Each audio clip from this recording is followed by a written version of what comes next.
Libre po yun, repatriation. But we encourage yung mga kababayan natin to be a member of, anong tawag natin nun? OWA. Di ba? OWA, that is $20. I don't know if that's also true here in America. Wala po, no? Kasi $20 for 2 years. For repatriation, you are free and there are a lot of benefits. Minsan, hindi nagre-renew yung ating mga kababayan pa. $20 lang, hindi nila po magawa. Then, dahil dito nabuo sa isipan ng pangasinuwaan ng UNTV, Public Service Channel at Sumbong New Action agad, nalikhain po ang OFW Support Action Center bilang proactive hakbang upang tumunan ang issue ng OFW gamit ang network na nalikha mula sa Global Peace Community Relations sa iba't ibang bansa. So magaya ng sinabi ko, ito po yung mga iba't ibang organization at alam ko marami rin po mga organizations dito sa Amerika na pwedeng maging active member ng USA chapter for the Sumbongño Action Agad. You can communicate, not necessarily in person or regular meeting in person or physically, but you can activate your Bible group, your chat group. Kung may mga members kayo, from the Nueva Vizcaya Lions Club to Batanggenyo social group, buuin niyo po yun. Kayo will represent the Vizcaya, Batanggenyo, the Mountain Province Group, the GBI ACPI, the Samahan ng Ilocano, and so on and so forth. Marami po yan. Then, kung may problema yung mga members ninyo, you can refer it to the Action Center of the Sumbongño Action agad. And in that way, nakatulong po kayo sa mga namumblema, mga miyembro ng bawat organisasyon ninyo. Next.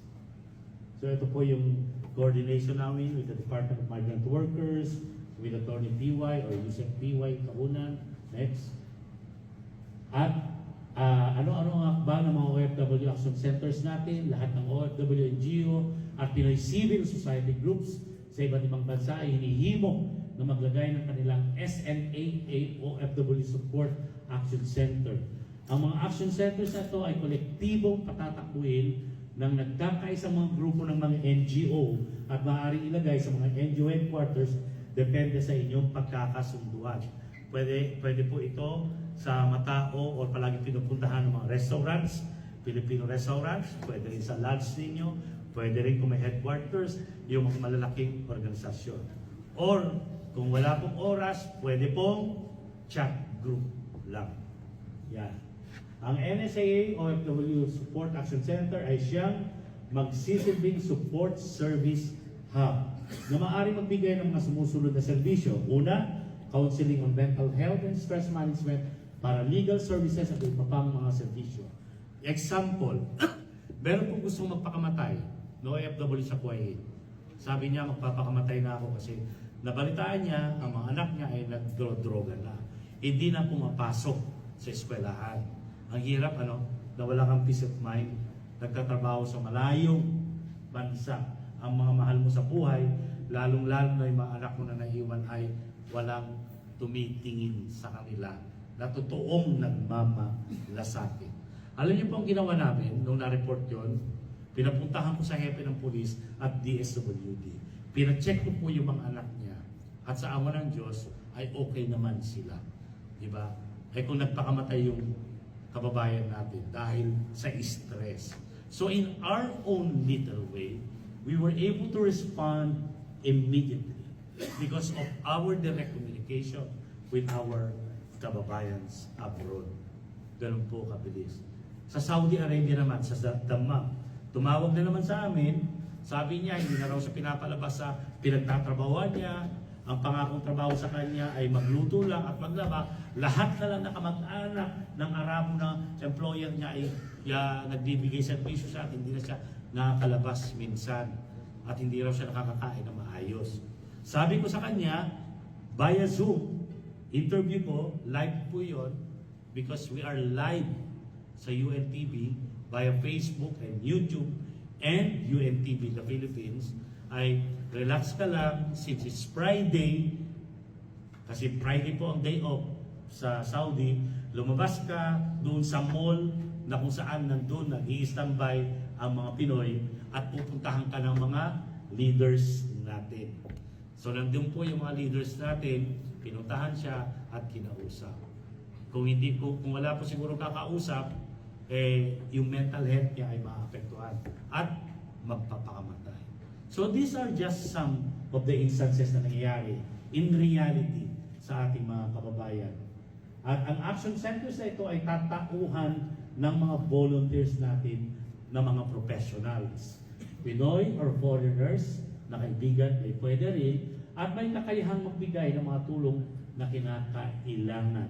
And this will be done in the spirit of volunteerism or tawang gawa, walang pilitan at walang inaasahang kabayaran. Yan po yun. We do it because we wanted to help in the spirit of volunteerism. Alam niyo po, ulitin ko, dito po sa Amerika, hindi po natin masyadong problema, pero ikukwento ko ulit, doon sa abroad, Middle East, marami po tayong mga nurses, marami po tayong mga doctors, engineers, skilled workers na mga kababayan. But they're only about 20 to 30% of them. Majority, 70 to 80% are domestic helpers na nakakalabas lang once a week sa mga bahay nila. Ganon din sa Malaysia, Singapore, Hong Kong. Ang hirap ng buhay nila. At mababa pa ang sweldo.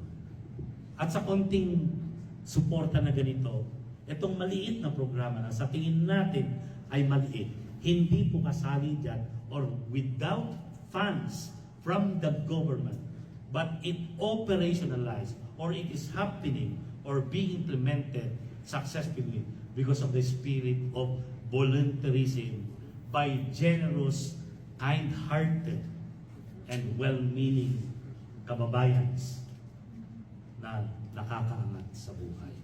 Di ba? Maliit na bagay pero napakalaking impact po yan sa buhay ng ating mga kababayan. And as I've said, nagawa na po natin ang soft launching. Yan po sa Riyadh, yan po sa Al-Kubar, yan po sa Bahrain, then in Macau, in Hong Kong, in Paris. Nandun po ako in time for the opening of the Olympics. Unfortunately, umuulan. Pero bravely, mga kababayan natin, met me still sa isang maliit na lugar lang, yung mga leaders. Then, London, Madrid, Barcelona, Kuala Lumpur, Singapore. Itong blanco na to para sa USA. Diba? Translate na po natin. Bakit soft launching? Kasi ang minute ko lang talaga mga leaders ng mga NGOs. Then for the leaders to share the program sa mga members nila. But we intend to have another round by meeting siguro mas marami na mga 200, 300, including the members. Pero since it is in the spirit of volunteerism, wala pong pera na pondo galing sa gobyerno. Pero naniniwala ako na magiging successful at mag-prosper ang mga programang ito because of volunteers. Pag pumupunta po ako abroad, kagaya niyo po, at maraming salamat, kayo na po yung nagpre-prepare. Sila po yung nagpre-prepare ng pagkain. Kasi ako na nga pumunta doon, di ba? Nagbayad pa ako ng hotel ko at saka pamasahe. Pero yung mga leaders, sila na mismo ang naghahanap ng lugar, community centers. Minsan may swerte akong pinupuntahan, like in Taiwan, I have a generous friend, he sponsored sa hotel, di ba? Yung iba naman, sa park, yung iba, community center, di ba? And now, dito at least nandito po tayo sa ating mga kind-hearted, well-meaning brother Masons. Tayo po yun. Maraming salamat. Ayan. So now, eto po, sana, ang re-request ko sa inyo, kagaya na po ng mga sinabi ko sa inyo, bahala na po kayo on how you're going to organize it. Sabi ni Brother Aya, Kuya Alan, you'll get all the leaders from the different organizations Great. So focal person po si Kuya Alan. Para kung may problema, sasalain ng mga leaders ng bawat grupo, then kung may problema sa subukan nyo po para ma-actionan kaagad. Kaya po natin actionan yan. Wag lang po yung pero kahit na yung iba personal, imposible. Pero yung iba gusto lang talagang magsumbong para pahiyain yung mga nanloloko. Sometimes it's good. Lalong-lalo na kung notorious, di ba? Kailangan mong malaman ng buong mundo, ng buong Pilipinas na mag-ingat kayo sa isang tao na to dahil notorious ito. Di ba? Bahala na siyang magdemanda. Kami, hindi po kami natatakot. Kahit sabihin namin yung totoong pangalan nila. Kahit sasabihin namin. Kasi may nagre-reklamo. But our show is also open sa other party. Yung inireklamo, yung open din siya, sumagot kung gusto niya.